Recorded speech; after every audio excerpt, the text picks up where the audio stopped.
So, and I absolutely encourage you to look this up. But if you're familiar, have you heard of the Scott truck? The Scott truck from DeBert, where it was manufactured from 1972 from 1980. It's an interesting thing to think about when we're talking about all these trade wars going on right now. That we actually used to manufacture our own trucks here in Nova Scotia.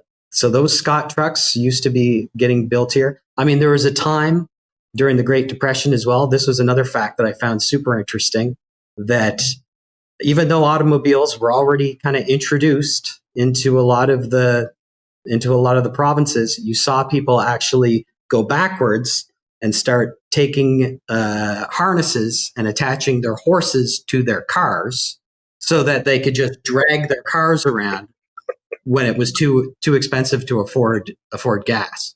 Those poor horses. Yeah. They're like, really? That's what we're doing now? Those were called the Bennett buggies, which was, I think, a bit of a dig at the prime minister at the time. Right. There's so much that you can learn by kind of digging into our history and some of what Atlantic Canadians had been able to accomplish during those times of upheaval.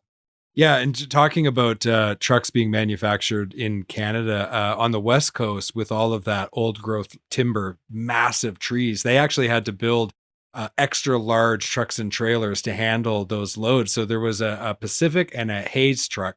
They were huge. So I've got a picture, and I'll share it now on the screen, of my wife. When we were first married, we went on a sales trip together, and we found one of these trucks, and she's standing beside it. And she's like little 5'3", and the front wheel is like 6 feet in diameter. So the front wheel is taller than her. Yeah. And these massive trucks carrying like 130,000 pounds of timber down the sides of coastal mountains. I was lucky enough at the early parts of my career to actually see it in person.